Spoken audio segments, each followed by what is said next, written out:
마가복음 16장 15절부터 20절입니다.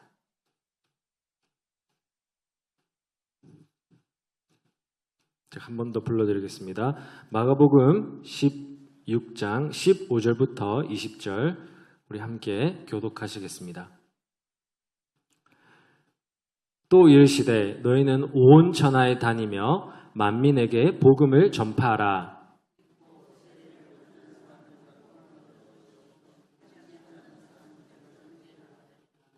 믿는 자들에게는 이런 표적이 따르리니 곧 그들이 내 이름으로 귀신을 쫓아내며 새 방언을 말하며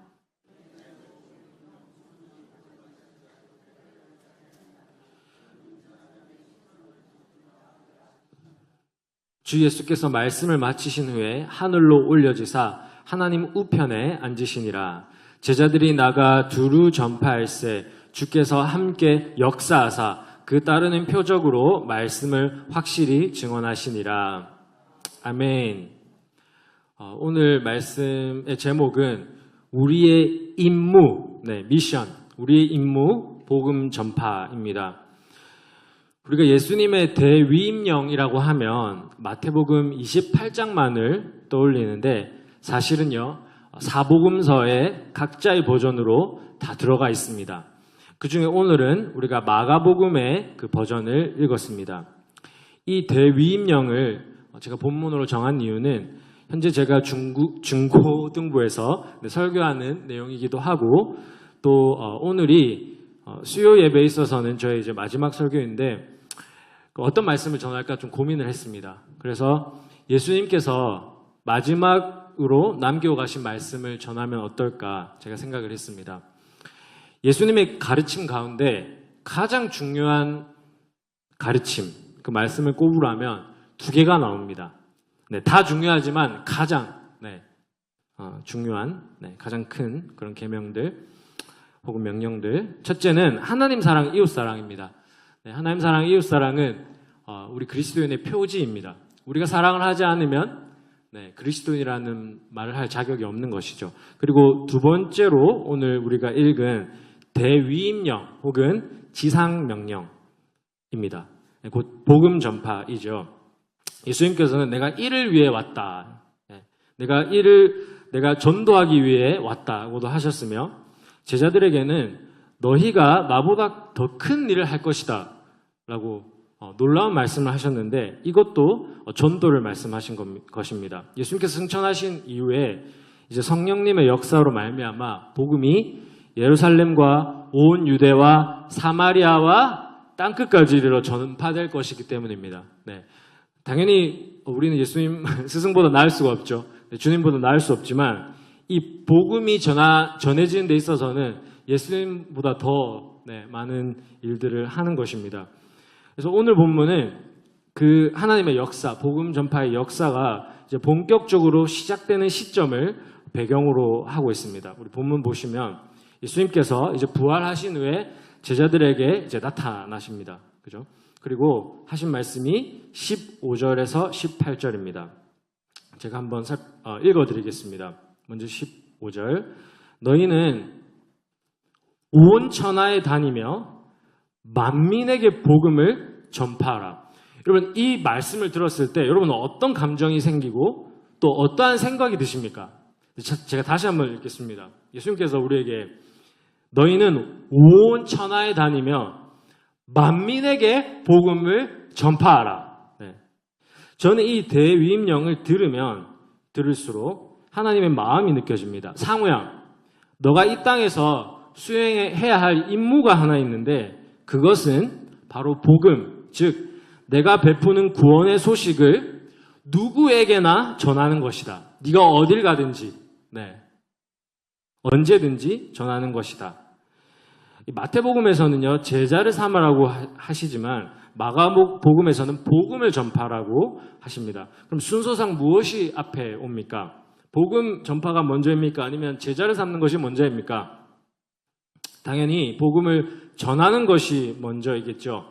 왜냐하면 복음을 받아들인 후에야 그 사람이 제자가 될 수 있기 때문입니다. 그래서 설교학에서는요, 복음 설교를 교회 안에서도 하라고 합니다. 네, 정기적으로. 그 이유가 우리 성도들도 세상 속에 살다 보면 우리 마음속에 이 새겨진 복음이 희미해질 수 있기 때문입니다. 그죠? 세상 때가 묻고 복음이 희미해질 수 있기 때문이죠. 그래서 우리가 복음을 자주 듣지 않으면 이 복음이 다른 것으로 희석되거나 왜곡, 변질될 수 있기 때문에 정기적으로 복음 설교를 하라고 이제 가르칩니다. 네, 설교학에서는. 이처럼 교회 안과 밖에서 복음을 가르치고 전하는 것은 필수입니다. 네, 교회의 사명이고 의무입니다. 근데 오늘은 우리가 대위임령에 맞추어서 교회 밖으로 복음을 증거하는 것에 초점을 맞추겠습니다. 자, 그렇다면 제가 지금 저도 흥분을 해서 막 전하고 있는데요. 복음 전파의 긴박성에 대해서 좀 말씀을 드리려고 합니다. 예수님의 부르심은 이것입니다. 지금 전하라. 지금 착수하라. 미루지 말라. 회피하지도 말라라는 뜻입니다. 누가복음 9장에 이러한 부르심이 나오는데요. 예수님께서 어떤 사람을 제자로 부르십니다. 나를 따르라고 하니까 그 사람이 이렇게 대답합니다. 제 아버지 장례를 먼저 치르고 나서 주님 따르겠습니다. 근데 예수님께서는 상식을 초월하는 말씀을 하십니다. 죽은 자들을 장사하게 하고 너는 가서 하나님 나라를 전파하라고 하십니다. 여러분, 이것은 고대인이나 현대인이나 충격적인 말씀입니다. 왜냐하면 지금 천륜을 어떻게 보면 무시하는 것이 될 수 있는 거죠. 그죠? 전통에 어긋난 것이 아닙니까? 그죠? 그리고 천륜도 우리가 무시하는 것이 될 수 있는데 한국의 유교 사상에서도 이것은 불효에 해당됩니다. 그죠? 하지만 예수님의 말씀을 자세히 살펴보면 예수님께서는 사회적인 의무보다 하나님 나라의 우선권을 말씀하신 것입니다. 이 사람이 장남인지 차남인지 혹은 외동인지는 우리는 모릅니다. 하지만 이 사람은 사회적인 의무 뒤에 자신을 숨겼습니다. 그러니까 뒤에 숨었다는 겁니다. 예수의 부르심이 왔습니다. 그런데 일단 아버지를 언급하며 피한 것입니다. 이 아버지가 지금 세상을 떠난 것인지 아니면 곧 떠날 것인지도 우리는 모릅니다. 당시 유대인의 장례는 7일간 진행되었었는데 상식적으로 예수님께서 일주일을 기다리시지 않으셨을까요? 상식적으로. 저는 기다리셨을 거라고 생각하거든요. 그러면 타당한 해석은 무엇일까요? 노부가 있거나 혹은 그 노부가 임종을 앞두고 있는데 이제 그 아버지를 앞세워서 예수님의 부르심을 미루거나 거부한 것입니다. 같은 부르심에 두 번째 사람은 이렇게 대답합니다. 주님, 제가 주님을 따르겠지만 이제 복음 전파하겠지만 먼저 내 가족들에게 작별 인사를 하게 허락하소서 이렇게 말씀을 드립니다. 이것 또한 되게 타당한 이유이죠. 하지만 여러분 상식적으로 봤을 때 예수님께서 가족들과 작별할 시간을 주시지 않았을까요? 혹은 못 기다리셨을까요? 아니겠죠. 예수님의 대답에 따르면 이 사람은 가족을 포함해서 자신이 잃을 것에 대한, 그러니까 예수님을 따르면서 자신이 포기해야 하고 잃을 것에 대한 그런 미련이 있는 것입니다. 그 예가 이제 예수님의 대답인데요. 손에 쟁기를 잡았는데, 즉 하나님 나라를 위해서 일한다고 해놓고 롯의 아내처럼 뒤를 돌아보는 자는 하나님 나라의 일꾼에 합당하지 않다고 대답을 하셨기 때문입니다. 여러분, 이런 사람들은 예수님을 따르다가 환난이나 핍박, 유혹이 오면 도중에 포기할 가능성이 있습니다. 네, 대표적으로 가룟 유다, 네, 이런 사람들이 있죠. 우리가 하나님의 일을 하면 이런 신앙이 필요합니다. 우리가 하나님의 일을 할 때 하나님께서는 우리의 자녀를 혹은 가족을 책임지신다는 사실인데요. 그러니까 이 두 번째 사람의 이 핑계가 혹은 변명이 말이 되지 않는다는 뜻이죠. 제 어머니가 이제 이런 고백을 하십니다. 네. 제 어머니 본인의 뜻대로 저를 키울 때는 제가 계속 엄마 같다고 합니다. 네. 그런데 하나님께 맡기니까 제가 이제 바른 길로 들어서서 지금까지 이렇게 왔습니다. 그래서 제가 어머니께 몇 번이나 들었던 말이 내가 키우는 것이 아니라 하나님께서 키우셨다. 하나님께서 키우신다라는 그 말씀을 제가 어머니께 몇 번이나 들었습니다. 그래서 예수님의 말씀은 가족 부양의 의무를 무조건 버리라는 뜻이 아니라 이제 때가 되었으니 가족은 나에게 맡기고 너는 나의 일을 하라라는 말씀인 줄로 믿습니다. 요점은 이것입니다. 하나님 나라를 전파하는 것은 중요할 뿐 아니라 긴박한 것입니다. 지금 착수해야 하는 것입니다. 아버지께서 언제 이 세상을 심판하실지 모르니 너희는 때를 얻든지 못 얻든지 말씀을 전파하라고 하신 것입니다. 지금까지 제가 긴박성, 복음 전파의 긴박성에 대해서 제가 말씀을 드렸습니다. 자, 그러면 우리 이제 복음을 전해야 하는 것은 다 깨달았죠, 그죠? 뭐 예전부터 이미 우리가 알고 있습니다. 그런데 우리가 그럼 어떠한 말씀을 전해야 할까요? 때를 얻든지 못 얻든지 말씀을 전파해야 되는데 그럼 어떤 말씀을 전파해야 할까요? 많이 알려진 전도법으로 사형리가 있습니다. 사형리. 제가 천천히 순서대로 한번 읊어보겠습니다. 이 전도법은 좋은 것입니다. 좋은 것인데 제가 한번 소개해드리고자 혹은 아시는 분들은 한번 기억을 떠올리시면 좋겠습니다. 첫째, 영적인 4가지 진리. 첫째, 하나님은 당신을 사랑하십니다. 그리고 당신을 위해서 놀라운 계획을 가지고 계십니다. 이게 첫 번째예요. 그죠? 맞죠? 진리죠. 두 번째, 그러나 사람은 죄에 빠져서 하나님을 떠나 방황한 채 살고 있습니다. 그래서 그 하나님의 사랑과 계획을 알 수 없습니다. 이렇게 나온 것이 두 번째입니다. 두 번째 진리이고, 셋째, 오직 예수 그리스도만이 그 죄를 해결할 수 있습니다. 그래서 당신은 예수님을 통해서만이 하나님께 나아갈 수 있습니다. 이것이 세 번째 그 진리입니다. 자, 네 번째, 우리는 개인적으로 예수님을 구원자와 주님으로 영접해야 합니다. 이게 이제 네 번째 진리입니다. 그러면 우리는 하나님께 나아갈 수 있고 그 하나님 사랑과 계획을 누릴 수 있습니다. 좋은 전도법이죠. 저도 이 사형리 전도법을 통해서 전도를 많이 했습니다. 필리핀에 가서도 이 사형리 외워서, 혹은 같이 이렇게 보면서 이제 전도를 했었는데요. 하지만 우리가 알아야 할 사실이 한 가지 있습니다. 전도는 일률적으로, 그러니까 한 가지 방법만으로 이루어지지 않는다는 사실입니다. 우리는 성령님께 의탁해서 지금 그 사람의 필요와 관심에 따라 전도법을 달리 할 수 있습니다. 성경의 증거를 몇 개 살펴보겠습니다. 빌립 집사님, 에티오피아 관리 한 사람이 이사야서를 읽고 있었습니다. 성령님께서 이제 빌립 보고 가라고 하시죠. 그래서 그 이사야서로부터 시작해서 예수님을 전합니다. 그럼 베드로는 어떻습니까? 베드로는 유대인들에게 이제 전도를 합니다. 이스라엘 역사와 구약 성경의 증거를 가지고 예수님의 메시아 되심을 알렸습니다. 그러자 3,000명이 예수님께 돌아옵니다. 마지막으로, 물론 하나님의 역사죠. 베드로가 뭐 다 잘해서가 아니라, 마지막으로 바울.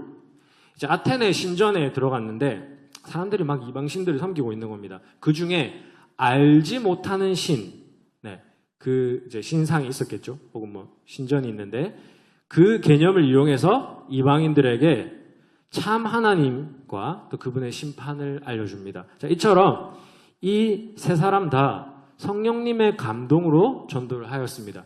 그래서 사형리도 좋고 다른 방법들도 우리가 쓸 수 있는 것입니다. 우리가 복음을 알고 있다면, 그리고 마음의 준비만 되어 있다면 성령님께서 복음을 전할 수 있도록 도우시는 것입니다.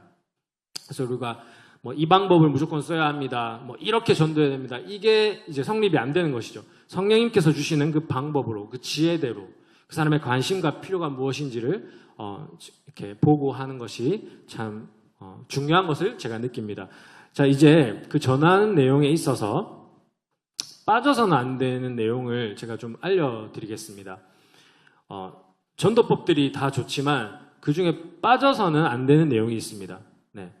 그 내용을 제가 좀 알려드리고 싶은데요. 자, 첫 번째 내용은 바로 죄 사함입니다. 죄 용서입니다. 우리가 복음을 전할 때 죄 사함, 죄 용서가 빠지면 좀 불완전한 그런 부실한 전도가 될 것입니다. 제가 설명을 드릴게요. 우리 박기 목사님 한번 띄워주시겠습니까? 네. 성경 전체에서 복음을 아주 잘 요약한 구절이 바로 요한복음 3장 16절인데요. 한번 읊어볼까요? 시작. 하나님이 세상을 이처럼 사랑하사 독생자를 주셨으니 이는 그를 믿는 자마다 멸망치 않고 영생을 얻게 하려 하심이라. 네, 아멘. 그래서 신의 존재를 믿지 않거나 여러 신을 믿는 사람들에게는 혹은 다른 신을 믿는 사람에게는 하나님의 존재와 또 그 사랑의 성품을 알리는 것이 첫 번째입니다. 그죠? 그런데요, 많은 사람들이 복음을 받아들이지 않는 이유가 죄 사함의 필요성을 몰라서입니다. 예수님이 왜 나를 위해서 죽어야 합니까? 왜 죽으셨습니까? 그걸 인정하지 않는 것이죠. 예수님이 실제 인물인 것도 알고 십자가 사건이 실제 일어난 역사인 것도 인정합니다. 하지만 그 사건이 도대체 나와 무슨 상관이 있냐는 것이죠. 복음을 전해보면 압니다. 사람들이 나랑 무슨 상관입니까? 저는 죄인이 아닌데요. 거기에 대한 답을 알려드리면 성경에서 말하는 죄는 마음의 문제입니다. 바로 이렇게 보도록 하겠습니다. 창세기 6장 5절. 여호와께서 사람의 죄악이 세상에 가득함과 마음으로 생각하는 모든 계획이 항상 악할 뿐임을 보시고 그들을 홍수로 심판하셨더라. 그죠? 이 부패한 마음이 하나님과 우리 사이를 갈라놓았습니다. 선악과와 바벨탑 사건에서 볼 수 있듯이 우리 인간에게는 하나님을 거역하고 거부하는 마음이 있습니다. 그렇죠?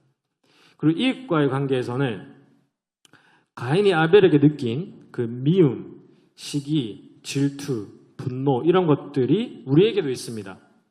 근데 이 가인은 이 마음을 키워가지고 이 부패한 마음의 결과로서 살인까지 저지른 것이죠. 그래서 제가 말씀드리고 싶은 거는 죄가 되게 심각한 내용입니다. 그죠? 죄가 단지 범죄, 행동에 초점을 맞춰서는 안 되고 마음의 문제라는 것이죠.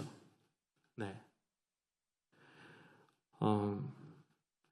범죄에 있어서 정도의 차이, 상황과 환경의 차이는 있을 수 있습니다. 예를 들어서 우리 중에 누구나 이 권력의 자리에 올라갔을 때 누구나 교만에 빠질 수 있고 유혹에 넘어갈 수 있습니다. 그죠? 그래서 성령님의 도우심이 없이는 우리가 타락하는 건 시간 문제입니다. 그죠? 그런데 이래도 우리가 죄사함이 필요 없다고 말할 수가 있나요? 그죠? 부패한 마음 때문에 이 세상은 지옥처럼 변해버렸습니다.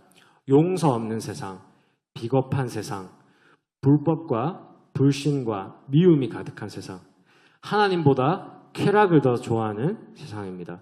이래도 우리에게 죄사함이 필요 없습니까? 네. 죄 씻음을 받았다는 건 이러한 부패한 마음에서 하나님을 부르는 깨끗한 마음이 되었다는 것이죠. 네. 예수 그리스도의 대속 사역이 복음의 핵심인 이유가 바로 여기에 있습니다. 네. 모든 사람의 마음은 타락했습니다. 부패했습니다. 이걸 알려줘야 되는 것입니다. 당신 죄 안 지은 거 알아요. 범죄 안 한 거 알아요. 감옥 안 갔죠. 하지만 우리의 마음이 문제입니다. 당신도 그 자리에 있었다면 똑같이 교만에 빠질 수 있고 범죄를 저질 수 있는 사람이라는 겁니다. 여러분과 제가 똑같은 죄인입니다. 네. 그래서 복음에 빠지면 안 되는 내용이 하나님께서 왜 그리고 어떻게 우리를 용서하셨냐는 것입니다. 자, 두 번째입니다. 두 번째로 영생.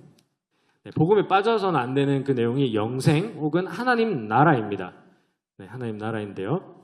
제가 최대한 쉽게 한번 설명을 드리겠습니다. 요한복음에서는 영생이라고 말씀하셨고 나머지 복음서에서는 하나님 나라 혹은 천국이라고 말씀을 하셨는데요. 하나님 나라에서의 삶이 곧 영생이죠. 그런데요, 많은 경우 사람들이 복음을 무시하는 이유는 이 영생이 얼마나 좋은 것인지 모르기 때문입니다. 맞습니까?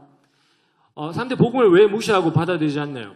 우리가 전하는 이 영생이, 우리가 누리는 영생이 별로 좋은지 모르기 때문입니다. 그죠? 사실 이것은 우리의 문제일 수도 있습니다. 왜냐하면 영생은 지금부터 누리는 것인데, 예수님을 믿고 나서부터 바로 누리는 것인데, 보통은 죽고 나서 가는 천국이나 사후의 삶만 강조하기 때문에 사람들이 어떻게 말합니까? 나중에 믿을게요. 네, 관심 없어요라는 반응이 나옵니다. 그래서 제가 이제 전도를 해보니까 알겠더라고요. 영생이 얼마나 좋은 것인지, 이 세상에 있는 그 어떠한 것보다 좋은 것인지를 알려줘야 그나마 그런가요? 네, 이런 반응이 나오더라고요. 자, 그렇다면 지금부터 영생이 얼마나 좋은 것인지, 네, 하나님께서 우리에게 얼마나 주고 싶어 하시는 건지를 잠깐 설명하도록 하겠습니다. 이 영생을 가장 실감나게 표현을 하면 한번 잘 들어보십시오. 사랑하는 사람과 영원히 행복하게 사는 것입니다. 네, 저는 이렇게 설명을 해줍니다. 영생이 무엇인가요? 사랑하는 사람과 영원히 행복하게 사는 것입니다. 중간에 싸우지도 않고 헤어지지도 않고 사는 것입니다. 이 행복의 지속성을 사람들이 깨닫는다면 영생을 갈망할 수밖에 없습니다. 그죠? 인간이 가진 착각 중에 하나가 나를 사랑하는 사람이 언제나 내 곁에 있을 거야입니다. 하지만 죽음 앞에서 그 착각은 산산조각이 납니다. 그죠? 그래서 불신자들 보시면 그렇게 후회합니다. 내가 그때 잘할 걸. 술을 먹고 그리고 일시적인 쾌락을 위해서 살아갑니다. 하지만 영생의 개념을 알려주면 깜짝 놀랍니다. 그죠? 아니 그런 삶이 있단 말입니까? 그것도 지금부터 누릴 수 있다고요? 근데 그렇다면 왜 제가 지금부터 영생을 누린다고 했을까요? 죽어서부터가 아니고. 제가 증거 구절을 알려드리겠습니다. 한번 다 같이 한번 읽어보실까요? 시작. 영생은 하나님과 그가 보내신 자 예수 그리스도를 아는 것입니다. 네, 아는 것입니다. 지금 우리가 알고 있습니까? 그러면 지금부터 누릴 수 있는 것인데, 우리가 매일매일 하나님과 동행하고 있다면 지금 영생을 누리고 있는 것입니다. 그래서 영생을 가진 자는 상황을 초월하여서 그 기쁨과 그 행복을 누릴 수 있습니다. 죽음은 그 영생 안에서 겪는 하나의 관문일 뿐인 것입니다. 그래서 하나님과 동행하는 사람은 죽음도 두려워하지 않습니다. 이 땅에서 에녹처럼, 엘리야처럼 사는 것입니다. 네. 왜 예수님께서 원수도 사랑하라고 하셨을까요? 지금 사랑하라고 하셨죠, 그죠? 이 땅에서의 삶만 생각하면 지금 당장 갚아줘야 됩니다. 그죠? 아니면 우리는 억울하게 죽는 것입니다. 하지만 영생의 관점에서 보면 하나님께서 결국 갚으시기 때문에 지금 나는 이웃사랑을 실천하는 것입니다. 이러한 사람은 이미 하나님 나라에 들어와 있습니다. 이 천국의 삶을 지금부터 살면서 다른 사람에게 전하는 것이 우리의 임무입니다. 네. 그래서 다음에 복음을 전하실 때 그 사람에게 꼭 알려주시길 바랍니다. 죄 용서를 받고 하나님 나라 백성이 되면 지금부터 놀라운 삶이 펼쳐질 거라고, 기도응답을 받을 수 있고 상황을 초월해서 지금 행복할 수 있다는 것 알려주시길 바랍니다. 그 증거가 바로 나라고, 내 바뀐 인생을 보라고, 내가 지금 얼마나 행복한지 아냐고 여러분 꼭 알려주시길 바랍니다. 이것이 바로 복음 전파인 줄로 믿습니다. 자, 이제 마지막으로 지금까지는 우리가 복음 전파의 긴박성, 중요성에 대해서 알아보았고, 또 복음 전파에 있어서 그 핵심 내용을 살펴보았습니다. 죄 용서, 영생, 혹은 하나님 나라입니다. 자, 이제 마지막으로 복음 전파의 유익에 대해서 살피고 마치도록 하겠습니다. 왜 우리는 사회적인 의무나 가족 부양의 의무도 내려놓고 때가 되었을 때 주님을 따라야 할까요? 거기서 얻는 유익은 도대체 무엇입니까? 성경대로라면 하나님께서 주신 천국 혹은 이 영생이 가장 가치 있는 것이기 때문입니다.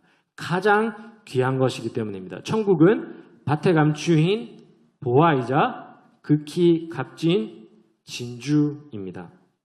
그래서 그것의 가치를 알고 소유한 사람은 그 무엇과도 그 구원의 선물을 바꾸지 않습니다. 왜 우리가 따라야 할까요? 이것이 너무나 무엇과도 바꿀 수 없는 하나님의 선물이기 때문입니다. 그리고 하나님께서는 이 천국 복음을 전하는 자들을 기뻐하시고 이뻐하십니다. 네. 부모와 자식 간에 그리고 스승과 제자 간에도 마찬가지인 것 같습니다. 저 같은 경우에는 자녀가 없으니까 이제 제자들이 되겠죠. 모든 제자들을 사랑합니다. 하지만 순종하는 제자들이 더 사랑스럽습니다. 네. 그리고 뭘 이렇게 시키면 열심히 하는 제자가 사랑스럽습니다. 더 주고 싶고 더 줄 수밖에 없습니다. 왜냐하면 우리가 하나님의 일을 하는 사람들은 능력과 지혜가 필요하거든요.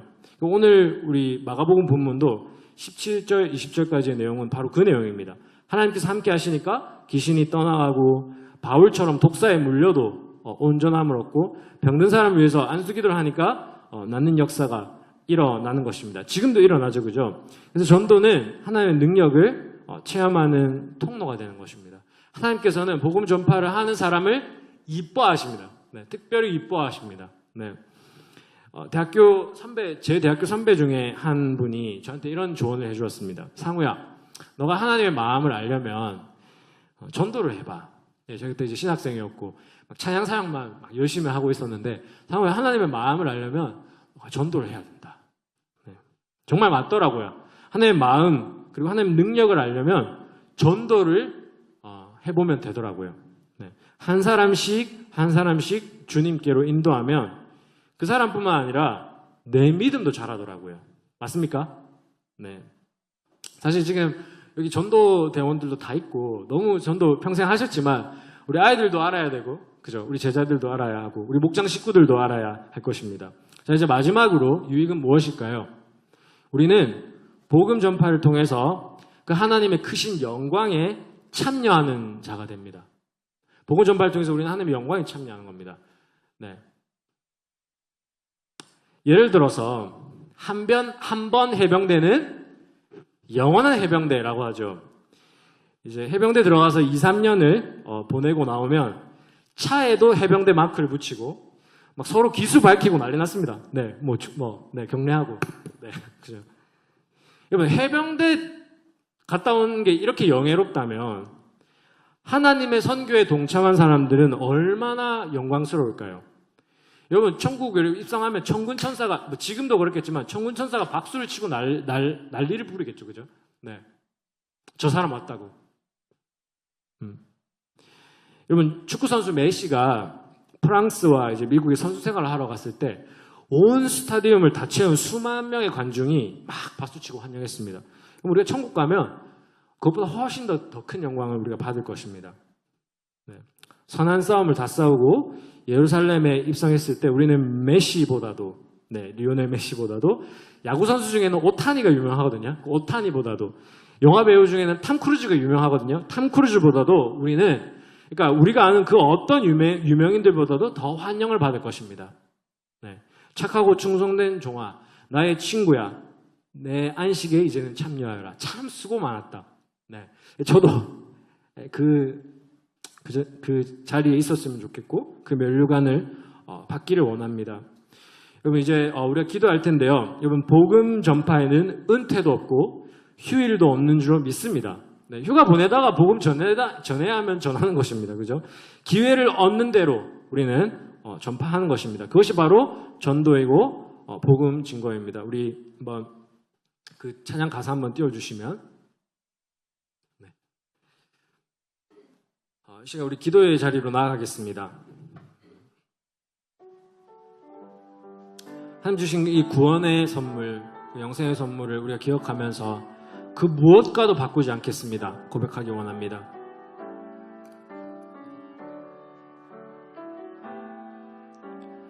무엇과도 주님을 바꾸지 않으리.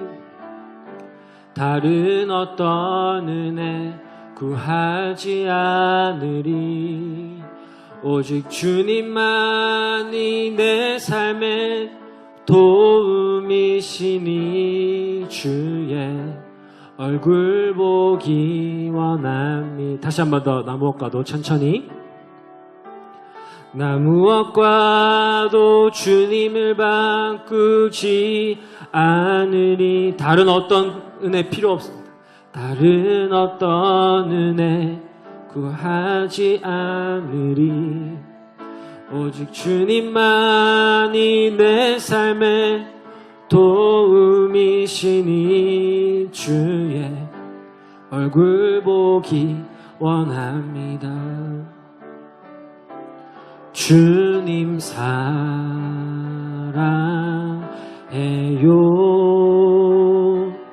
온 마음과 정성 다해 하나님의 신실한 친구 되기 원합니다. 우리 후렴을 한 2번 정도 이렇게 자녀, 제자 넣어서 부를 텐데 더 천천히 좀 불렀으면 좋겠습니다. 더 좀 진실된 고백으로 마음을 담아서. 주님 사랑해요. 주님 사랑해요.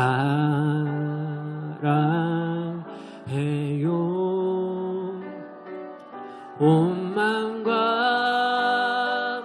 정성 다해 하나님의 신실한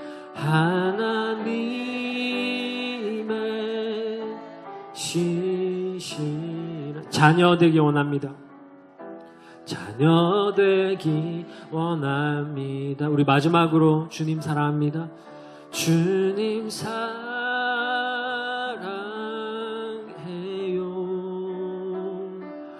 온 마음과 정성 다해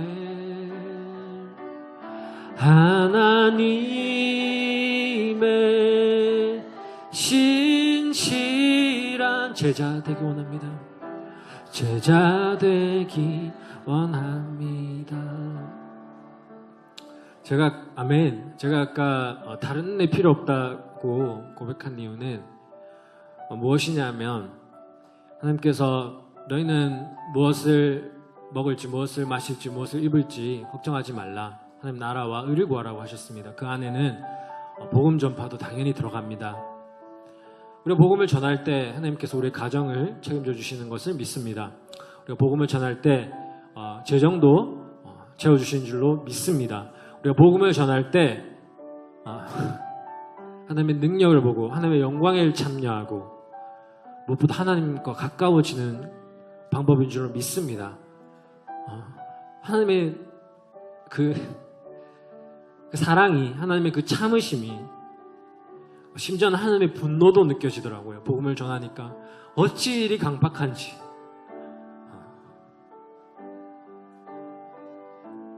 근데 하나님의 사랑이 진노를 이깁니다.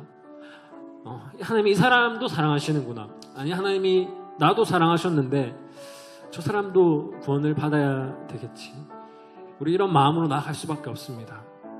이 시간 그냥 주님 마음을 느꼈으면 좋겠습니다. 하나님, 제가 그냥 억지로 의무감만으로 하는 것이 아니라 정말 하나님의 그 사랑 때문에 많이 용서받았으니 우리가 많이 사랑해드리기 원합니다. 주님, 그것을 복음 전파로 제가 드리기 원합니다. 내 남은 삶을 예수님의 복음을 전파하고 제자 삼기 원합니다. 이런 마음 가지고 한번 기도 올려드리겠습니다. 하나님, 재정을 보지 않겠습니다. 하나님, 다른 조건 보지 않겠습니다. 하나님, 부귀영화 아니고 하나님 나라에서 영원히 살기 위해서 지금 충성합니다. 지금 순종하고 지금 그 은혜와 평강을 누립니다. 하나님, 지금 전하겠습니다. 하나님, 나중에 하는 것이 아니라, 나중에 후회하는 것이 아니라 지금 순종하겠습니다. 하나님, 우리에게 그런 마음 허락하여 주시옵소서. 하나님의 심판이 언제 임할지도 모르는데, 하나님은 정말 오래 참으시는데, 하나님, 우리가 지금 전하지 않으면 어떻게 하겠습니까? 하나님, 이 마지막 때에, 이 말세에 하나님, 우리를 사용하여 주시옵소서. 우리 가족에게, 우리 친구에게 다가갈 수 있는 그 마음, 긍휼히 여기는 마음, 아버지, 그리스도의 사랑이 우리를 강권하여 주시옵소서. 하나님과 더 가까워지기 원합니다. 하나님 마음을 더 알고 이 땅을 향한 하나님의 그 뜻을 주님 그것을 알기 원합니다. 참여하기 원합니다. 하나님의 영광에 참여하기 원합니다. 하나님 늘 사용하여 주시옵소서.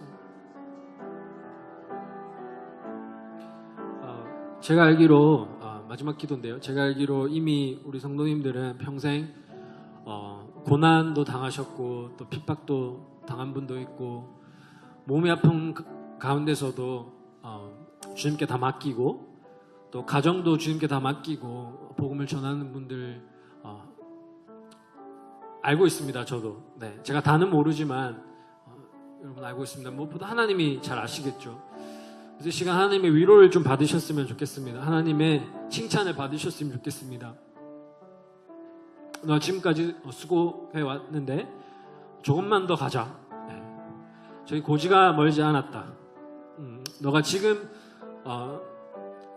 이제 천국에 입성하였을 때 완벽한 안식을 그 영생을 너가 누릴 수 있단다. 조금만 함께 가자. 지금 너가 내가 주는 그 영생을 누리면서 복음을 전하라. 이렇게 우리에게 위로와 용기와 또 격려를 주십니다. 한번 하나님께 그걸 받으셨으면 좋겠습니다. 아버지, 감사합니다. 아버지, 다른 어떠한 것도 비교할 수가 없습니다. 주님, 우리가 거저 받았으니 거저 나누기 원합니다. 또 한국교회가 거저 받았으니 은혜를 받았으니 주님 우리가 또 나누기 원합니다. 주님 지금까지 열심히 해왔습니다. 지금 제가 최선을 다했습니다. 하지만 조금 더 나의 것을 내려놓고 뒤에 숨지 말고 회피하지 말고 주님 미련 가지지 말고 주님 전진하게 하여 주시옵소서. 내 인생도 내 고난도 내 질병도 내 가족도 내 모든 의무도 주님께 맡겨드립니다. 주님 받아주소서. 하나님 우리 성탄제일교회를 또 60년여 전에 세워주시고 또 많은 사람들이 이 교회를 통해서 주님 구원을 받았습니다. 전도를 받고 또 이제 구원을 받았습니다. 우리가 모두 죄 씻음을 받고 새로운 마음과 또 새로운 삶의 목표로 살아가고 있습니다. 주님, 우리의 겉사람은 지치고 후패하고 낡아지지만 우리의 속사람은 날이 갈수록 더 새로워지고 강해지고 더 주님 원수까지도 사랑할 만큼 넓어지고 또 깊어지는 줄로 믿습니다. 주님, 우리의 이 소망이 날로 더 커지게 하여 주시고 지금부터 우리가 영생을 누리며 주님을 알아가며 주님과 동행하며 살아가게 하여 주시옵소서. 그리하여서 우리가 가진 이 행복이 이 소망이 복음 증거의 내용이 되게 하여 주시옵소서. 주님 우리를 사용하여 주시옵소서. 정말 성령 하나님 우리를 더욱더 도전시켜 주시고 그리스도의 사랑이 우리를 강권하여 주시옵소서. 하나님 우리 교회도 사용하여 주실 줄 믿고 또 우리 한국교회와 또 전세계 교회가 다시 한번 일어나서 정말 그 크신 하나님의 영광에 참여하는 그런 성도들이 되게 하여 주시옵소서. 주님 앞으로 하실 일을 기대합니다. 주님 마라나타 주님 어서 오시옵소서. 주님 우리가 끝까지 충성하겠나이다. 우리 주 예수 그리스도의 이름으로 기도드렸습니다. 아멘. 하늘에 계신 우리 아버지여 이름이 거룩히 여김을 받으시오며 나라가 임하옵시며 뜻이 하늘에서 이루어진 것 같이 땅에서도 이루어지리이다. 오늘 우리에게 일용할 양식을 주옵시고 우리가 우리에게 죄 지은 자를 사하여 준 것 같이 우리의 죄를 사하여 주옵시고 우리를 시험에 들게 하지 마옵시고 다만 악에서 구하옵소서. 대개 나라와 권세와 영광이 우리 아버지께 영원히 있사옵나이다. 아멘.